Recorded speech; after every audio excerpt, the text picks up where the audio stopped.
Good morning, dear student. Today we are going to discuss science chapter number 5 Coal and Petroleum. इसका next topic हम continue करते हैं, refining of petroleum. ठीक है. Petroleum is a dark oily liquid. जो petroleum है ये dark colour का होता है और ऑयली लिक्विड होता है. It has an unpleasant odour. इसमें अजीब सी स्मेल आती है. It is a mixture of various constituent. ये बहुत सारे कंस्टिट्यूएंट का मिक्सचर है, जैसे petroleum gas, petrol, diesel, lubricating oil, paraffin wax. ठीक है. ये सब पेट्रोलियम के अंदर होता है. The process of separating the various constituents fraction of petroleum is known as refining. ये जो प्रोसेस है जिसमें बहुत सारे कंस्टिट्यूएंट उनको सेपरेट करने के लिए जो मेथड यूज़ किया जाता है उसको बोलते हैं refining. It is carried out in petroleum refinery. इसको पेट्रोलियम रिफाइनरी में यूज़ किया जाता है. Various constituent of petroleum and their uses are given table 5.1. जो पेट्रोलियम के कंस्टिट्यूएंट है और उनके यूजेस है वो टेबल है 5.1 में. उसको हम नेक्स्ट उसमें देखेंगे.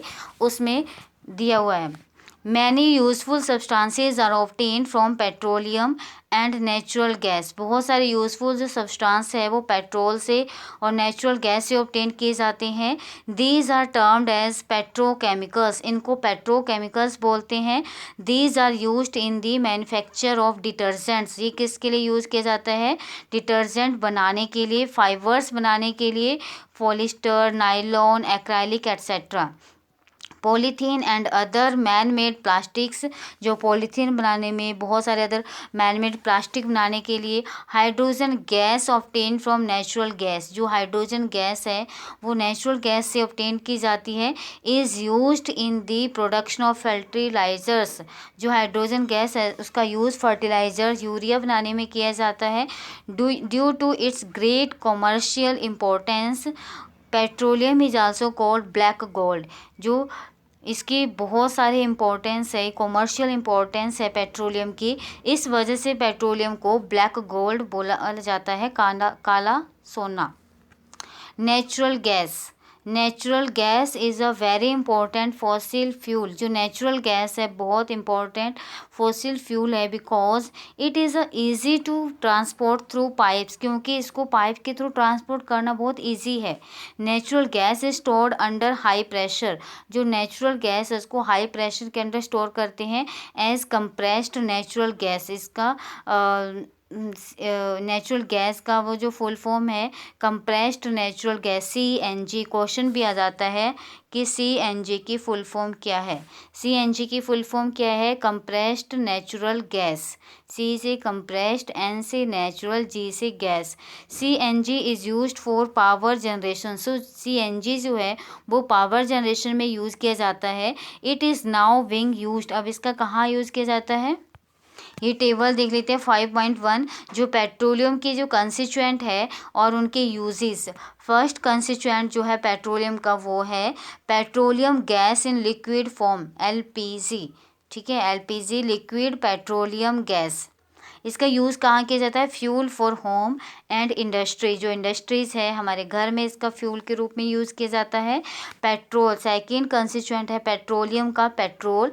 मोटर फ्यूल में, एविएशन फ्यूल, सॉल्वेंट और ड्राई क्लीनिंग में इसका यूज़ किया जाता है. कैरोसिन फ्यूल फॉर स्टोव में डालते हैं इसको, लैंप्स में डालते हैं, जेट एयरक्राफ्ट्स में डालते हैं कैरोसिन ऑयल को. डीजल कहाँ यूज़ किया जाता है? Fuel for heavy motor vehicle. जो भारी व्हीकल्स होते हैं, इलेक्ट्रिक जनरेटर्स होते हैं, उनमें डीजल डाला जाता है. लुब्रिकेटिंग ऑयल लुब्रिकेशन में यूज़ किया जाता है. पैराफिन वैक्स ये किस में यूज़ करते हैं? ऑइंटमेंट्स, कैंडल्स में, वैसलीन में. और विटुमन ये पेंट्स में यूज़ करते हैं. रोड सरफेसिंग में विटुमन का यूज़ करते हैं.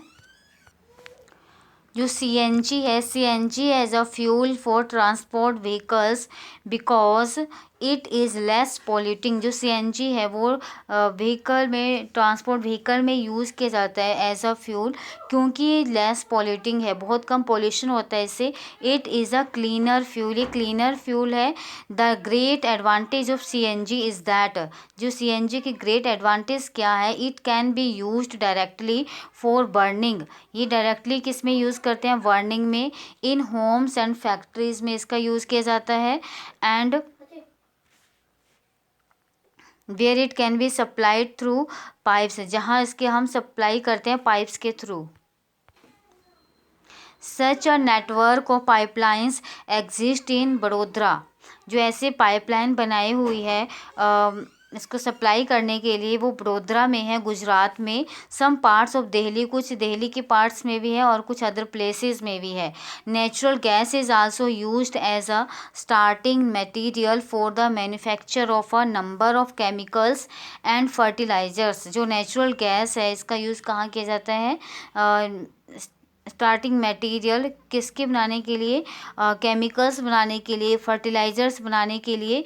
India has vast reserves of natural gas, India में बहुत सारे नेचुरल गैस है। इन आवर कंट्री, हमारी कंट्री में natural gas has been found in Tripura, हमारे देश में जो नेचुरल गैस है कहाँ कहाँ पाई जाती है, त्रिपुरा में, राजस्थान में, महाराष्ट्र में, and in the Krishna Godavari delta, जो कृष्णा गोदावरी डेल्टा है वहाँ पर पाए जाते हैं नेचुरल गैस।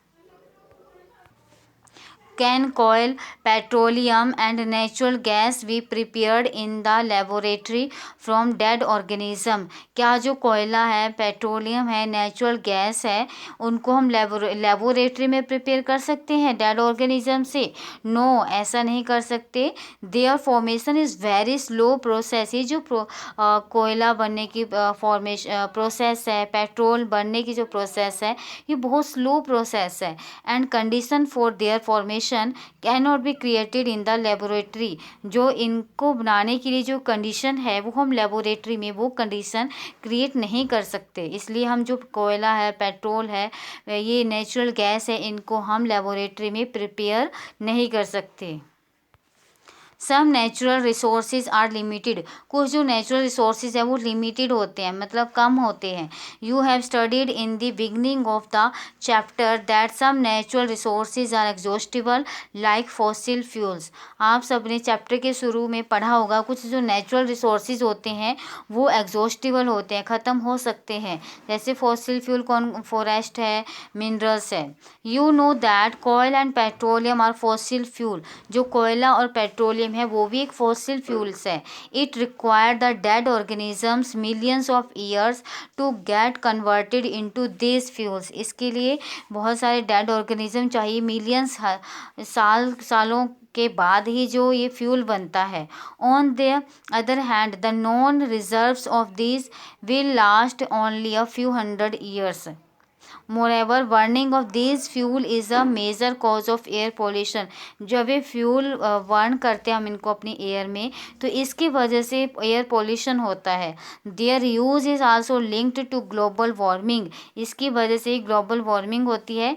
ग्लोबल वार्मिंग क्या होती है, जब हमारे इन्वायरमेंट के जो टेम्परेचर नॉर्मल से ज़्यादा हो जाता है, उस प्रोसेस को ग्लोबल वार्मिंग बोलते हैं। It is therefore necessary that we use these fuel only when absolutely necessary, इसलिए हमें इन जो ये फ्यूल्स हैं उनका यूज़ तभी करना चाहिए जब हमें ज़रूरत हो। This will result in better environment, इसकी वजह से हमारा इन्वायरमेंट अच्छा रहेगा अगर हम कम से कम इसका यूज़ करेंगे। Smaller risk of global warming and their availability of for a longer period of time, ये जो इसकी वजह से जो एयर पोल्यूशन होता है जो हमारे इन्वायरमेंट के लिए ख़तरनाक है, जिसकी वजह से ग्लोबल वार्मिंग होता है, और अगर ये ज़्यादा टाइम तक ऐसा रहा तो हमारे इन्वायरमेंट के लिए ख़तरनाक हो सकता है। In India, the Petroleum Conservation Research Association advise people how to save petrol, diesel while driving. Their tips are, India में जो पेट्रोलियम PCRA है, PCRA की फुल फॉर्म क्या है, PCRA, इसकी फुल फॉर्म क्या है, पी से पेट्रोलियम, सी से कंजर्वेशन, आर से रिसर्च एसोसिएशन। ये एडवाइस करती है लोगों को कि how to save petrol diesel, कि हमें पेट्रोल और डीजल को कैसे सेव करना है, कैसे बचाना है। और वाइल ड्राइविंग, जो हम ड्राइविंग करते हैं, ये टिप्स हैं के drive at a constant and moderate speed as far as possible, कि हमें ऐसा जितना हो सके उतना ही हमें कांस्टेंट स्पीड रखनी है व्हीकल की। Switch off the engine at traffic light, जो ट्रैफिक लाइट आती है वहाँ हमें वेट करना पड़ता है, तो हमें वहाँ क्या करना है, इंजन स्विच ऑफ कर देना है, ताकि जो हमारा पेट्रोल डीजल है वो सेव हो रहे। और at a place where you have to wait, और ऐसी जगह पे जहाँ आपने किसी का वेट करना है तो आप अपनी गाड़ी को ऑन ही रहने देते हो, हमें क्या करना है, अपनी गाड़ी को बंद कर देना है। इस वजह से हम पेट्रोल डीजल को सेव कर सकते हैं। To ensure correct tyre pressure, जो प्रेशर है टायर का, जो प्रेशर है उसको करेक्ट रखना है। Ensure regular maintenance of the vehicle, हमें जो व्हीकल है उसके रेगुलर मेंटेनेंस करवानी है।